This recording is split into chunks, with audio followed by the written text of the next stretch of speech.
Todos hemos conocido a alguien, o tal vez solamente hemos oído hablar de alguien, pero probablemente la mayoría de nosotros conocimos a alguien en el camino que tiene lo que podríamos considerar una fe inquebrantable. De hecho, puede que ni siquiera seas una persona religiosa y puede que no tengas mucha fe propia, pero has conocido a alguien que simplemente tiene una fe inquebrantable, que no importa lo que pase, no importa lo que se les presente, no importa lo que venga, ellos simplemente tienen este flujo interminable de confianza en que Dios está en control y Dios está involucrado y ellos simplemente nada los sacude. Y son asombrosos. Y cuando conoces a gente así, te preguntas, y yo me lo pregunto, por supuesto, ¿cómo respondería yo si eso me hubiera pasado a mí?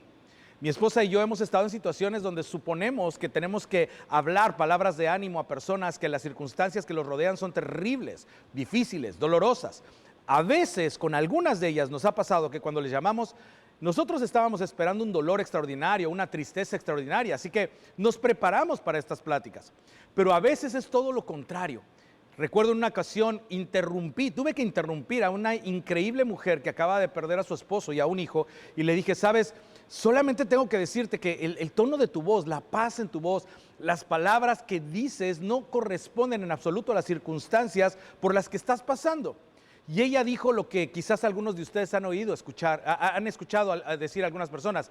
Sí, bueno, pues ya sabes, solamente estamos confiando en Dios a través de esto. Sabemos que Dios tiene el control. Sabes, en ese momento yo apagué mi teléfono y yo literalmente estaba llorando. Estábamos llamando a alguien para consolarle y estábamos siendo sinceramente consolados por esa persona. Y es la única palabra que se me ocurre. Y quizás has tenido esta experiencia con la gente, que a pesar de lo que la vida les depara, simplemente tienen confianza y están convencidos de que hay más en esta vida que esta misma vida. Y experimentan, sí, quizás el sufrimiento, el dolor, la decepción dentro del contexto de saber que hay un Dios que sabe, hay un Dios que se preocupa, hay un Dios que a veces interviene y a veces decide no intervenir. Pero su fe es simplemente inquebrantable. No son sus increíbles creencias, de hecho puedes discutir con ellos sobre sus creencias, pero lo que no puedes negar es que tienen una fe asombrosa, increíble, activa, valiente, es del mundo real, está en las circunstancias de la vida, influye en sus respuestas y en sus decisiones todos los días de su vida. Así que la pregunta que nos vamos a hacer y que esperamos responder en esta serie es la siguiente: ¿de dónde viene eso? Y de hecho, otra pregunta, ¿cómo conseguirlo? Y de eso se trata esta serie. Y si tú eres alguien que se siente como que solía tener este tipo de fe y se le escapó, o sientes que tal vez empezaste a perder esa fe, o tal vez tenías una fe sólida como una roca o confianza en Dios, pero quizás sucedió algo y a lo mejor ahora dirías, ¿sabes qué? Es que simplemente empecé a leer demasiado o he oído otras cosas y he visto cosas que no me cuadran y perdí esa fe. Si esa es tu historia, en las próximas semanas vamos a hablar de dónde viene ese tipo de confianza en Dios y cómo de hecho podemos obtenerla. Tal vez esta serie te explique lo que te sucedió. Así que si estás buscando fe, si estás buscando recuperar la fe, si estás buscando fortalecer la fe, esta serie es para ti. Así que aquí vamos. Cuando sigues a Jesús a través de los evangelios, descubrirás que solo había dos cosas que asombraban a Jesús. ¿No sería divertido ser una de esas personas que tenía estas dos cosas? Quizás en los evangelios de Mateo, Marcos, Lucas y Juan, o en la vida de Jesús. ¿No sería padre ser una de esas personas que asombraron a Jesús o le hicieron maravillarse? De hecho, el término griego es algo así como se maravilló. El primero lo encontramos en Mateo. Es una historia bastante familiar. Jesús va con los apóstoles y un centurión se acerca a Jesús y le pide un favor. Los apóstoles de Jesús no estaban muy contentos de que Jesús hablara con un centurión romano. Pero el centurión se acercó a Jesús y le dijo: tengo un criado enfermo en casa, ¿quieres curar a mi criado? Ahora, bueno, la forma en que este grupo, los discípulos de Jesús y los fariseos, pensaban acerca de Dios, suponían que Dios no estaba a favor de los romanos y ciertamente no estaba a favor de los centuriones.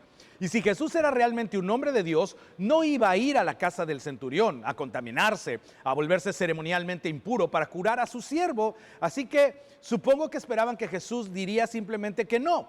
Pero de hecho Jesús le dice, claro, vamos. Y Jesús se ofrece a seguir a este centurión a su casa y el centurión se vuelve hacia Jesús y le dice, no hace falta que hagas eso, no hace falta que vengas a esta casa conmigo, ya que sé cómo funciona esto. Yo también, como tú, Jesús, de hecho esto es lo que dice, porque yo mismo soy un hombre sujeto a órdenes superiores y además tengo soldados bajo mi autoridad. Y los soldados que están bajo mi mando hacen lo que yo les pido, no por mí, sino por lo que yo represento. Yo represento al Imperio Romano, así que me obedecen por lo que represento. Y Jesús te está observando y sé que eres más de lo que la gente piensa y sé que no podrías hacer las cosas que haces si no estuvieras bajo algo más grande o alguien o algo más grande que tú. Así que Jesús, sé cómo funciona esto porque tenemos algo en común tú y yo. Así que si quieres sanar a mi siervo, solo haz lo que yo hago, solo da una orden y creo que se hará. Es impresionante. De hecho, cuando Jesús oyó esto, el texto dice, al oír esto, Jesús se asombró. Se asombró, estaba asombrado, qué impresionante. Pero, ¿por qué estaba impresionado? ¿Por qué estaba asombrado? ¿Por qué? Porque la gente le pide favores a Jesús todo el tiempo. De hecho, Jesús acababa de sanar a un leproso, pero no se asombró de la sanidad del leproso o cuando el leproso le pidió que lo sanara. Bueno, afortunadamente para nosotros, Jesús nos dice por qué estaba tan asombrado. Y de nuevo, esta es solo una de 2 veces en todos los evangelios en que se asombró de algo. Así que Jesús dice en voz alta para que toda la multitud escuche: les aseguro que no he encontrado en Israel a nadie que tenga tanta fe. Lo que más asombraba a Jesús era una gran fe, una fe grande, audaz, activa, segura. Y todos hemos oído hablar de la gracia asombrosa, pero esta es una fe asombrosa. Y la pregunta es, ¿qué la hizo tan asombrosa y qué la hizo tan diferente de otros encuentros que Jesús había tenido con otras personas? Y lo que lo hizo, o esta fe, lo que la hizo tan asombrosa es que el centurión simplemente conectó los puntos, ató los cabos, entendió qué era Jesús, entendió quién era Jesús, reconoció quién era y entonces, y esto es muy importante, porque reconoció la singularidad de Jesús. Cuando reconoció la singularidad de Jesús, se metió de lleno. Esencialmente estaba diciendo: Jesús, si decides hacer esto por mí, no necesitas venir a mi casa para hacerlo. Y Jesús dijo: wow, de eso estoy hablando, esto es lo que estoy buscando. Ahora, un hecho curioso, y esto puede estar en contraste, todo lo que sabes y experimentas con la gente religiosa, o quizás tú mismo si creciste en la iglesia, este es un hecho curioso. Jesús nunca se asombró ante el conocimiento o la obediencia de nadie. ¿Sabías eso? Jesús nunca respondió a alguien como: wow, qué inteligente eres, o wow, esa fue una gran perspicacia, déjame apuntarla. No. Esto es lo realmente sorprendente. Nunca se asombró incluso de la obediencia de nadie. Lo que más le asombraba, lo que más le llamaba la atención era alguien con una fe extraordinaria, una fe que no estaba simplemente en su cabeza, una fe que se vivía en la realidad de la vida. Ahora bien, la otra cosa que más asombraba a Jesús era exactamente lo contrario. El segundo incidente tiene lugar en su ciudad natal. Va a casa a visitar a su familia y amigos de la zona en la que se había criado, y cuando llega allí da algunas enseñanzas y de hecho realizó un par de milagros, y al principio la gente de su pueblo estaba asombrada y maravillada y tenían un héroe local, wow, increíble. Pero entonces, ya sabes, siempre entra un poco de celos y empezaron a mezclarse las envidias y reaccionan y como que dicen: a ver, espera un minuto, ¿no es acaso el carpintero, el hijo de María y hermano de Jacobo, de José, de Judas y de Simón?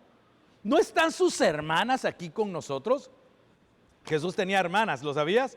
Así que dicen: a ver, espera un momento, es que no es tan especial, quiero decir, él es de aquí y ahora piensa que es mejor que nosotros y se siente especial. Y la respuesta de Jesús a la multitud de su ciudad natal, dice el texto, fue de nuevo: y él se quedó asombrado por la incredulidad de ellos. Estaba asombrado, pero esta vez se asombró por su falta de fe. Así que ahí están las 2 cosas que más asombran a Jesús: una gran fe y la falta de fe. Y esto es lo que aprendimos cuando seguimos a Jesús a través de los evangelios, que sus planes, el plan de Jesús para sus seguidores del siglo I y para sus seguidores del siglo XXI, era que nos convirtiéramos en personas de una gran fe, una fe activa, a pesar de todo, que creyéramos en medio de cualquier circunstancia. Pero aquí es donde se vuelve un poco confuso, e incluso para las personas que crecieron en la iglesia y aquellos de nosotros que nos consideramos cristianos, también se vuelve un poco confuso. Y para la gente fuera de nuestra fe, creo que se vuelve realmente confuso debido a la forma en que hablamos de la fe a veces, y esto es importante. La fe, a diferencia de la esperanza o el optimismo, y de hecho todos deberíamos tener esperanza y todos deberíamos ser optimistas, pero la fe, a diferencia de la esperanza y el optimismo, la fe siempre tiene un objeto. Por ejemplo, cuando subes a un avión para ir a algún sitio, a viajar, eres optimista de que vas a llegar a tiempo y eres optimista de que vas a llegar sano y salvo y esperas llegar sano y salvo y tu optimismo y tu esperanza no son infundados, tienen razón, pero ni tu esperanza ni tu optimismo son el fundamento o el objeto de tu fe. Te explico. No estás poniendo tu fe en tu esperanza y tu optimismo. Estás poniendo tu fe o estás anclando tu fe a la integridad mecánica del avión y a la habilidad de los pilotos. Esas dos cosas son el objeto de tu fe. Como resultado de tener algo en lo que anclar tu fe, eres optimista. Pero tu fe no está en el optimismo ni en tu esperanza. Tienes un objeto para tu fe. Y esto es lo importante. El objeto de la fe no es un resultado concreto. En otras palabras, la fe, la forma en que Jesús habla de la fe que encontramos en el Nuevo Testamento no es, creo que todo va a salir bien, tengo fe en que todo va a salir bien, confiesa que todo va a salir bien. No. En realidad, eso solamente es esperanza y optimismo y está bien. Jesús no se asombró ni se conmovió por el optimismo y la esperanza del centurión. Lo que le asombró fue que este centurión reconociera que Jesús, como objeto de su confianza y objeto de su fe, podía hacer cosas que de otro modo no podrían ni se harían. Así que el punto, y esto es tan importante, el punto del ministerio terrenal de Jesús fue que Jesús se estableció él mismo como el objeto de la fe. Y es por eso que cuando lees los evangelios, y si creciste en la iglesia, oíste esto una y otra vez, que se invitaba a la gente a depositar su fe o su confianza en Jesús, a confiar en Él. De hecho, la noche de su arresto, antes de ser arrestado, Jesús tuvo una conversación larga, complicada y realmente desafiante con sus apóstoles. Y ellos estaban muy alterados y un poco confundidos, y Jesús estaba introduciendo algunas cosas nuevas, era inquietante. Y así, hacia el final, les dice a sus apóstoles, no se angustien, creen en Dios. En otras palabras, no quiero que se preocupen por todo eso. Ustedes creen en Dios, ¿no es así? Ahora bien, cuando dijo ustedes creen en Dios, no quiso decir ustedes creen que Dios existe. Esto es totalmente diferente. De hecho, Juan, que escribió esto, creó una frase en griego que no aparece en ninguna otra literatura griega anterior a esta época, lo cual es realmente fenomenal. Y la razón es que en el idioma griego no hay palabra para confianza, solo existe la palabra creer o creencia. Y así Juan está llegando a algo más allá de simplemente creer eso. No está diciendo, crees que Dios existe. Así que toma la palabra griega, el verbo creer, y lo une con la preposición en. Y esta es la primera vez que estas dos palabras aparecen juntas y comunica algo más allá de creerlo. Comunica lo que en español sería confía en. Jesús dice, miren, ustedes confían en Dios, ¿no? Y ellos dicen, sí, confiamos en Dios. Y entonces Jesús dice esto, no se angustien, confíen en Dios, confíen también en mí. Así como ustedes confían en Dios, yo quiero que confíen en mí. En otras palabras, dice, yo quiero ser el objeto de su fe. Quiero que confíen en mí como confían en Dios. Y al decir esto, se ha establecido una vez más como el objeto de la fe y de nuestra fe, lo cual es una gran cosa, es Jesús. Pero aquí también ocurre algo más, y de nuevo, esto es muy importante. Hablamos de esto alguna vez, o de vez en cuando lo hablamos. Algo más está sucediendo. Jesús se posicionó como el objeto de la fe porque, en otras palabras, Jesús quería ser el centro de su fe, porque mientras estuvo en la tierra, Jesús vino a mostrarnos cómo es Dios en realidad. Vino a revelar la verdadera naturaleza de Dios. Ahora bien, si hiciéramos una encuesta hoy, si todos los que nos están viendo o escuchando hiciéramos un cuestionario sobre cómo es Dios, probablemente obtendríamos todo tipo de respuestas. De hecho, una de las razones por las que te has desilusionado con Dios o tal vez has dejado de creer en Dios es por tus suposiciones sobre Dios. Cuando Jesús se presentó, aunque se presentó en una comunidad religiosa, ellos tenían muchas suposiciones erróneas acerca de cómo era Dios. Y muchas de sus suposiciones, de hecho, quizás la mayoría de sus suposiciones sobre cómo es Dios eran, y lo recalco, absolutamente erróneas. Y una de las razones por la que Jesús vino fue para revelar y explicar cómo es Dios en realidad, para corregir algunas de esas suposiciones incorrectas.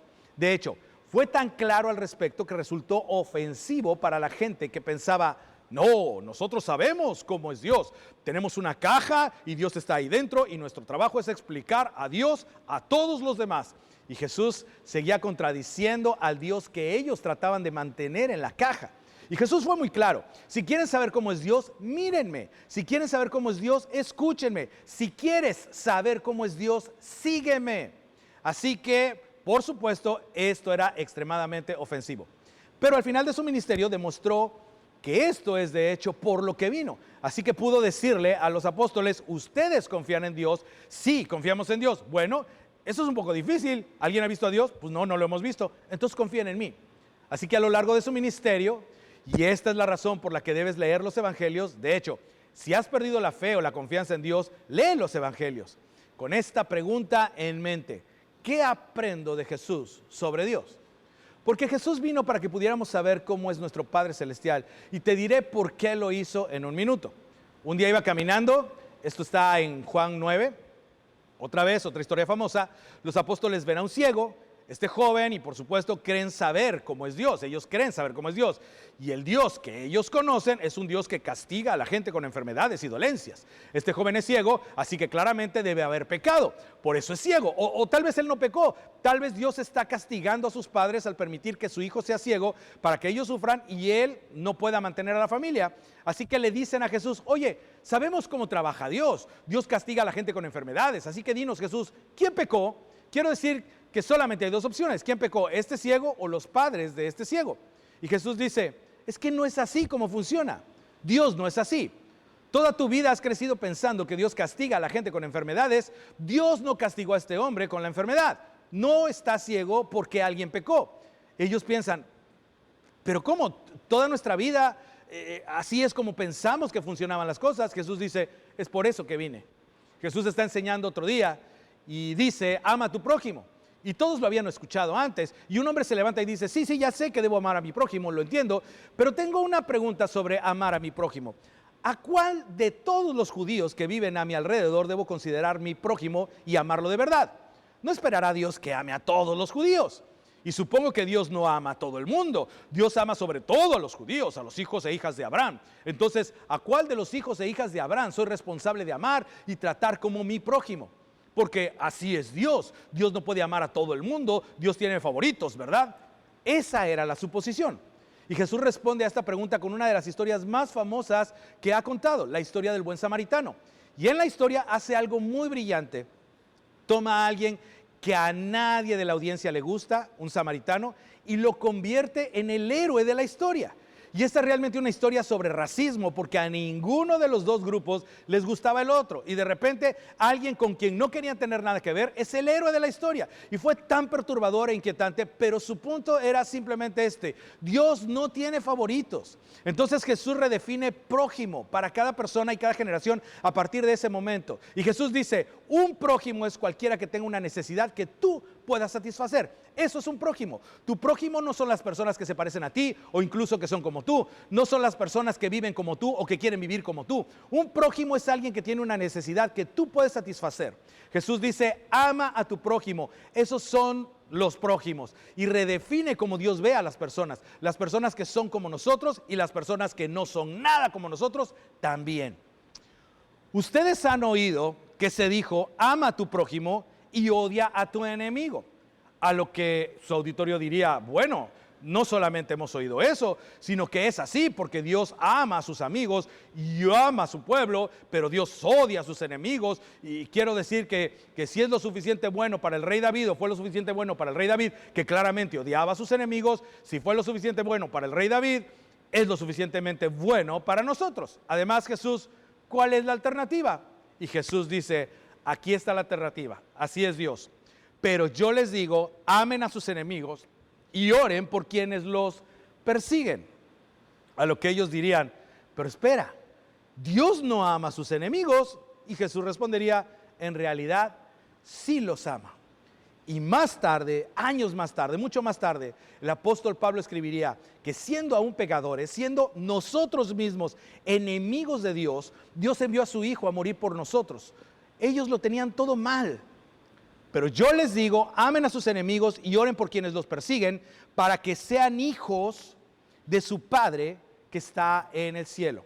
En otras palabras, si quieres ser como tu Padre que está en los cielos, tienes que amar a tus enemigos. ¿Por qué? Porque tu Padre que está en los cielos ama a tus enemigos.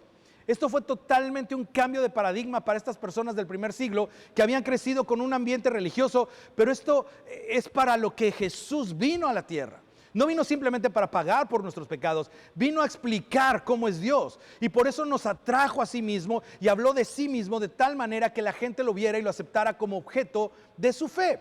Así que nos está diciendo que a Dios le gusta a todo el mundo. Sí, diría Jesús. Y aquí está la prueba. ¿Se han dado cuenta de esto? Él hace que salga el sol sobre malos y buenos y que llueva sobre justos e injustos. Mira, el amanecer y el atardecer lo disfrutan todos. ¿Has notado que la lluvia no se detiene con las cosechas gentiles? Que llueve sobre las cosechas judías, las gentiles, las samaritanas, las galileas. Que cuando llueve, llueve y cuando para. ¿No se han dado cuenta de que Dios extiende su gracia a todos?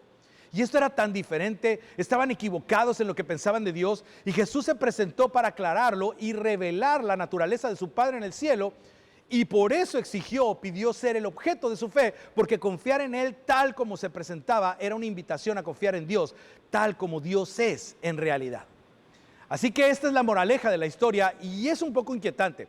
Si quieres saber cómo es Dios de verdad, si te has sentido decepcionado con Dios, si te gustaría descubrir que tal vez tu decepción con Dios no tenía nada que ver con cómo es Dios en realidad, si realmente quieres saber cómo es Dios, no empieces en el Génesis. Empieza con Jesús, porque Jesús no es simplemente un capítulo de la historia. Jesús es la historia completa. Y te digo que quien entendió esto mejor que nadie que haya vivido fue el apóstol Pablo, porque Pablo, como la mayoría de ustedes saben, entra a las páginas de la historia como alguien que piensa que los cristianos son solamente una secta. De hecho, él se refería a ellos como una secta nazarena, porque Jesús era de Nazaret, y decidió que esto tenía que desaparecer, y no creía que Jesús era el Mesías, hijo de Dios, no creía que resucitó de entre los muertos, así que se dedicó a encarcelar cristianos, a ejecutarlos, a torturarlos. Entonces, por cierto, él era un fariseo, por lo que era un muy buen anticristiano, y de hecho afirmó ser el mejor fariseo que jamás hubiera existido, más o menos. Entonces sabemos que Pablo no tenía problemas de autoestima, obviamente, pero entonces el apóstol Pablo se convierte en un seguidor de Jesús y en un activista. ¿Por qué? Porque era un activista cuando estaba en contra del cristianismo y es un activista ahora como seguidor de Jesús. Así que él estaba en el epicentro de la transición. Él entendió mejor que nadie la relación entre la religión judía, la religión pagana y esta nueva cosa que había sucedido cuando Jesús vino y se declaró el Hijo de Dios. Él lo entendió mejor que nadie y así es como él lo resume. Y esto es muy importante. Esto es algo de su carta y lo llamamos el libro de los Colosenses y es solamente una carta, pero él está hablando de todas las religiones o a todas las religiones. Él estaba hablando a las religiones paganas, incluso al judaísmo, y está diciendo todas las costumbres, todas las tradiciones, todo lo que se debe y no se debe hacer, todas las cosas con las que se sentían agobiados en lo que se refiere a tu religión, cualquiera que sea tu religión. Él dice esto: estas cosas, todas estas cosas antes de Jesús, todo esto es una sombra de las cosas que están por venir. Pensemos un momento en una sombra. De una sombra no se puede saber mucho sobre una cosa, solo se puede saber su silueta. No se puede saber todo, puedes saber solo la forma por la sombra que proyecta, pero no puedes saber más. Pero cuando aparece lo que proyectó la sombra ya no importa, no porque la sombra fuera incorrecta, sino porque la sombra era incompleta. Ahora escucha lo que dice Pablo: todo esto es una sombra de las cosas que están por venir, la realidad se halla en Cristo. Por eso los apóstoles de Jesús, por mucho que intentaran comprender a Dios, se equivocaban porque habían crecido en la sombra, habían crecido simplemente con una silueta. Y Pablo dice: yo era igual, crecí en la sombra e hice lo mejor que pude para entender cómo es Dios. Pero cuando Jesús apareció, Jesús era el que proyectaba la sombra. Y no fue hasta que Jesús apareció que la realidad se convirtió en algo que pudiéramos entender de verdad. Por eso Jesús tenía tanto que explicar y por eso su público del siglo I y quizás su público del siglo XXI tiene tanto que desaprender. ¿Por qué? Porque nos criaron en la sombra, ellos se criaron en la sombra y algunos de nosotros también fuimos criados en la sombra. Pero esto es lo que dijo Jesús: así como ustedes han confiado en Dios, quiero que confíen en mí, porque nunca tendrán una comprensión más clara o mejor de cómo es Dios que yo. Jesús es la representación perfecta del Padre. Es como si dijera: si quieres saber cómo es Dios, no mires más allá de mí y no te detengas en mí, porque todo antes de mí apuntaba hacia mí. Y yo he venido a apuntarte hacia el Padre. Deposita tu confianza en mí para que sepas cómo es Dios, para que yo pueda señalarte al Padre y a las generaciones que vendrán después de Jesús, para que al poner nuestra fe y nuestra confianza en Dios y esto es lo asombroso, y esta es la razón por la cual, de nuevo, si estás luchando con la fe, si has perdido la fe, si estás perdiendo tu fe, si estás tratando de fortalecer tu fe, tienes que seguir a Jesús a través de los evangelios. Jesús decía: he venido a revelar al Padre para que cuando yo me haya ido, cuando ya no esté en la tierra y ustedes le oren a Dios, puedan acercarse a Dios como Dios realmente es, no como te imaginas que Dios es. Y he venido a señalarles al Padre, y he venido a revelar al Padre. Y esta es la mejor parte, no simplemente para que sepas más sobre Dios, sino para que puedas establecer una relación con Dios. Y esta es la razón. No debería sorprendernos que a lo largo de los evangelios Jesús hablara constantemente de creer en, confiar en, creer en, confiar en. ¿Por qué tanto hablar de confiar y creer? Y aquí está el porqué. ¿Cuál es el intercambio de una relación? En otras palabras, si Jesús vino a establecer una relación con sus seguidores del primer siglo para que entendieran mejor a Dios y pudieran tener una relación con Dios como Dios realmente es, por supuesto que habló de fe, por supuesto que habló de confianza, porque ¿cuál es el intercambio de una relación? El intercambio de una relación es la confianza, no es la obediencia. El intercambio de la relación no es el miedo. El intercambio de una relación no es un yo quiero si tú quieres y si tú no quieres yo no quiero. El intercambio de cualquier tipo de relación es la confianza. Y así a lo largo de su ministerio Jesús invita a la gente a depositar su confianza en Él, porque refleja quién es Dios. Por eso, cuando leas el libro de Génesis, al comienzo del libro de Génesis, piensa en esto. ¿Qué se rompió en el jardín del Edén entre Dios y la humanidad? Lo que se rompió en el jardín del Edén fue la confianza. Así que de nuevo Jesús dice: quiero que me vean. Y a sus seguidores del primer siglo, quiero ser el objeto de su fe, quiero ser el objeto de su confianza, y quiero que confíen en mí cuando les diga cómo es Dios en realidad. Y entonces cuando me vaya, cuando piensen en Dios en el cielo, Dios su Padre Celestial, sabrán quién es Dios, cómo es, y podrán tener una relación con Él porque sabrán que pueden confiar en Él. Entonces, volviendo atrás y uniendo todo esto, este es el punto de partida para las próximas semanas. Dios amó tanto al mundo, Dios, tu Padre Celestial, amó tanto al mundo que quería que supiéramos cómo es Él en realidad. Pero Dios es espíritu, así que envió a su Hijo al mundo. Juan dijo: la palabra se hizo carne. Juan, que pasó 3 años y medio con Jesús, es un hombre viejo ahora y está escribiendo su evangelio o está dictando su evangelio, no lo sabemos, y está tratando de averiguar cómo empiezo con esto. Y dice: la única manera en que puedo describir a Dios es la palabra, es la verdad, es la información que Dios, quien es espíritu, en realidad se convirtió en una persona y habitó con nosotros y nos reveló al Padre para que pudiéramos tener una relación con Dios como Dios realmente es.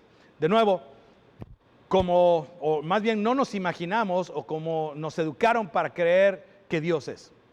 Dios se reveló a través de Jesús, porque después de todo es difícil tener una relación con una sombra. Nunca sabrás a qué atenerte con una sombra. Y cómo la confianza y la fe son el intercambio de una relación auténtica, por supuesto. Jesús invitó a la gente a confiar en Él, o a depositar su fe en Él. Y al hacerlo, estaban confiando y estableciendo una relación con Dios, su Padre Celestial. Y entonces esto es lo que descubrimos a lo largo de los evangelios, y esto es lo que muchos de ustedes han descubierto en su vida, y esto es lo que han descubierto al hablar con personas que tienen esta asombrosa fe inquebrantable en Dios, que Dios es el más honrado, igual que tú y yo. Dios es el más honrado por nuestra confianza viva y activa, que sin importar las circunstancias ponemos en Él. Así es como Dios es más honrado. Y así es como tú eres más honrado también. No es cierto que si tienes un amigo o tal vez tus hijos, tus hijas, un esposo o una esposa y las circunstancias hacen que parezca que no eres digno de confianza, pero ellos decidieron confiar en ti de todos modos porque tú eres el objeto de su confianza a pesar de las circunstancias, a pesar de lo que dijera otra persona, a pesar de que llegaste tarde, a pesar de que fallaste, a pesar de que no sucedió como ellos pensaban que iba a suceder. Parecía que se había roto una promesa y simplemente alguien decidió: ¿sabes qué? Yo confío en Él. Simplemente confío en Él, confío en ella. Y esto no es coherente con quien yo conozco. Lo que tú me estás diciendo no tiene nada que ver con quien yo conozco. No es coherente con la persona con la que estoy casado, o no es coherente con mi hijo, o eso que estás diciendo no es coherente con mi madre. Así que sé lo que dices, sé lo que parece, pero sabes que yo confío en Él. ¿Hay algo más honorable que eso? Bueno, de la misma manera, Dios tu Padre Celestial es el más honrado por nuestra confianza viva y activa que sin importar las circunstancias ponemos en Él. Y así es como se ve realmente tener una relación con Dios. Porque esto es lo que es más asombroso a Jesús y es lo que Él invitó a la gente. Y así es como es la madurez cristiana. Así es como vamos a hablar en las próximas semanas. Esta es realmente la medida. Dios, nuestro Padre Celestial, quiere que maduremos al punto de que como algunas de las personas que tú conoces, has escuchado y has conocido, que maduremos al punto en que nuestra fe, la fe de cada vez que haya una pregunta, cada vez que haya un reto, nos hagamos esta pregunta. ¿Ok? Esto no es lo que yo esperaba. Esto ciertamente es una sorpresa. Esto no fue la manera en la que yo pensé que sucederían las cosas. Nunca pensé que me encontraría en esta situación. Pero, ¿qué haría si estuviera seguro de que Dios está conmigo? ¿Qué haría yo? ¿Qué haría alguien como yo en esta circunstancia, ante esta incertidumbre, ante esta horrible noticia que ha cambiado mi vida para siempre? ¿Qué haría si tuviera la absoluta confianza de que Dios está o estaba conmigo? Y cuando conoces a alguien así, son increíbles, ¿verdad? Son inspiradores, perdonan, aman, se presentan simplemente, dan un paso adelante, salen, no niegan la realidad, pero su fe no está aquí, su fe no está solamente aquí en la mente, su fe está aquí en el corazón. Y está en sus manos, y está en sus pies, y está en sus palabras, y está en su semblante, y está en la forma en que responden a la vida. Y esto es lo que Jesús invitó a sus seguidores del primer siglo, y esto es lo que te está invitando a ti, y me está invitando a mí. Y cuando ves ese tipo de fe, incluso si no eres una persona de fe, incluso si solías ser una persona de fe y te alejaste, incluso si ni siquiera estás seguro de que exista un Dios personal, cuando ves este tipo de fe, ¿no es cierto que algo en ti quiere ese tipo de fe?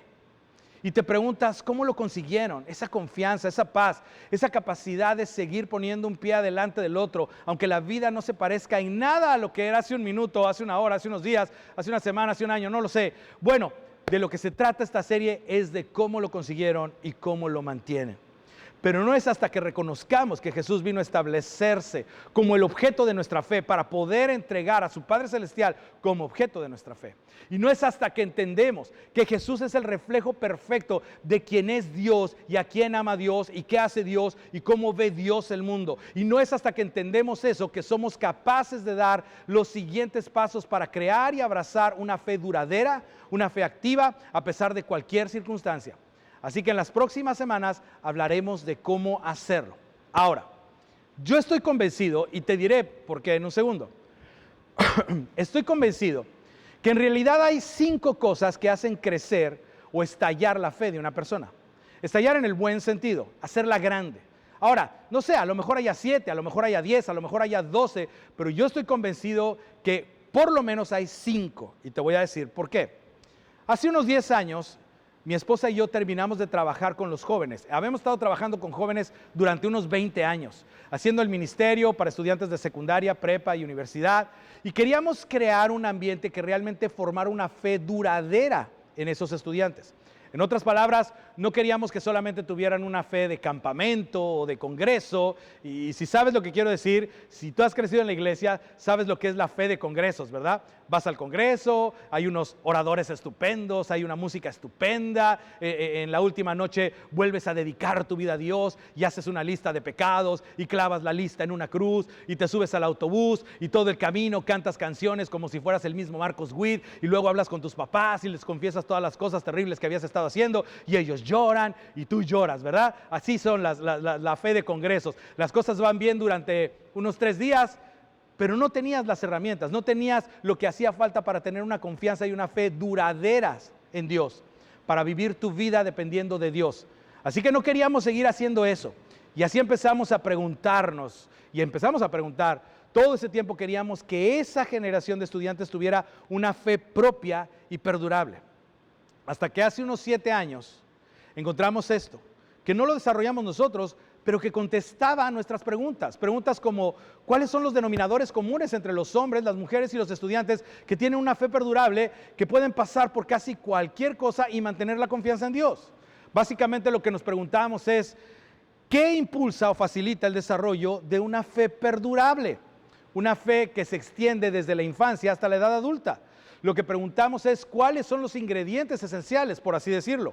¿Cuáles son los ingredientes esenciales que cuando se mezclan dan como resultado una confianza duradera en Dios?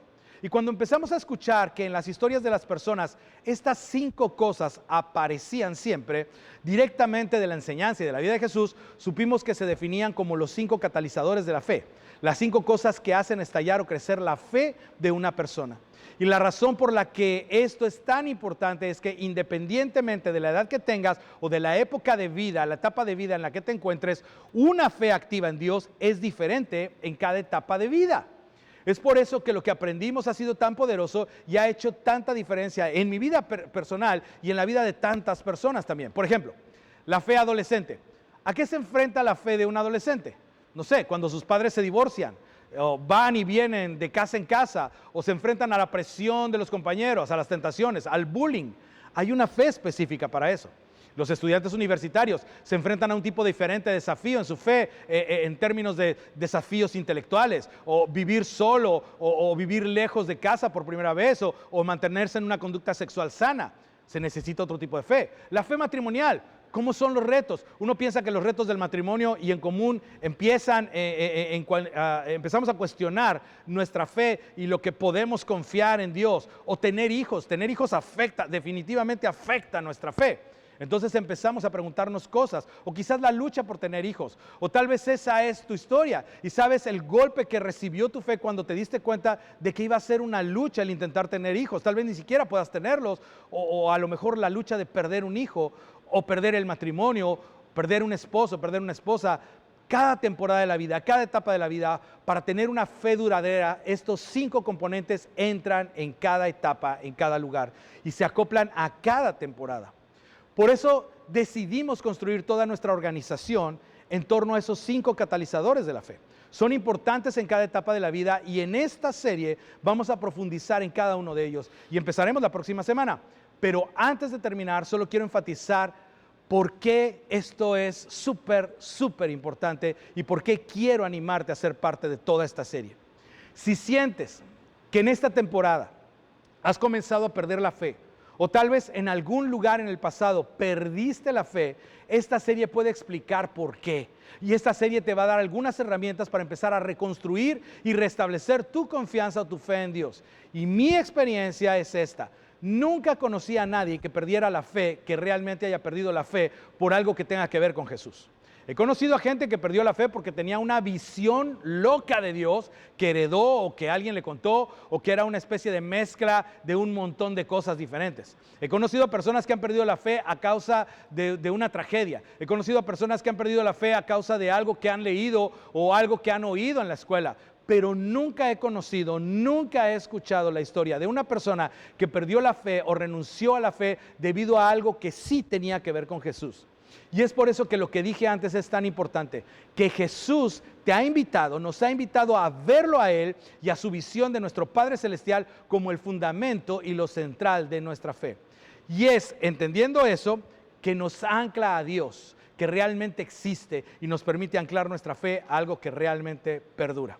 Así que durante las próximas semanas, si estás buscando fortalecer tu fe, tal vez estás buscando reiniciar la fe, tal vez tienes un amigo que necesita recuperar la fe, vamos a darte algunas herramientas. Y tal vez en las próximas semanas tendrás una mayor comprensión de lo que pasó a tu fe para empezar. Y empezaremos y esperemos, de hecho, que a través de esta serie obtengas un mayor entendimiento de cómo reconstruir lo que perdiste en el pasado. Así que la próxima semana vamos a ver los primeros catalizadores de la fe. Así que espero que estés aquí la próxima semana o que se conecten la próxima semana y espero que estén aquí para toda la serie. Sin embargo, antes de llegar a eso, tengo 3 preguntas que me encantaría que discutieras durante la comida, en la semana, con tus hijos, con tu familia, durante un momento antes de que volvamos a reunirnos. La primera pregunta es: antes del mensaje de hoy, basándote en tu experiencia como cristiano, tu experiencia con cristianos, ¿qué es lo que más te hubiera sorprendido de Jesús?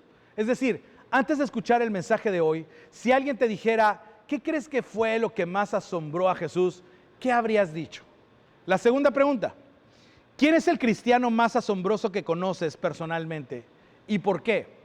Ahora, si no eres cristiano, sé que has conocido a algunos cristianos que no eran nada asombrosos, eran deprimentes. Pero quiero que aún así pienses por un momento, ¿has conocido a algunos cristianos asombrosos? Y solo quiero que pienses, ¿quién es el cristiano más asombroso que has conocido y por qué? Y luego la número 3, ¿qué es lo que más ha contribuido a tu fe personal en Dios? ¿Y qué es lo que a veces te ha hecho difícil creer o mantener la fe? Y la verdad es esta, todos nosotros, no creo que haya excepciones, todos nosotros de vez en cuando nuestra fe recibe un golpe a través de algo que vemos, experimentamos, oímos o simplemente sentimos, o inclusive a través de una enfermedad física. Tal vez cuando en algún momento de nuestra vida nuestra fe recibe un golpe, pero hablar de ello ayuda, y escuchar las historias de otras personas también ayuda, y saber que no estás solo ayuda mucho. Sinceramente, me ayuda a leer los evangelios y darme cuenta de que las personas que estaban más cerca de Jesús tuvieron dudas y durante una temporada incluso perdieron la fe, pero luego la recuperaron porque Dios era y es quien Jesús les presentó. Así que si estás buscando recuperar la fe, fortalecer tu fe, espero que estés aquí toda la serie.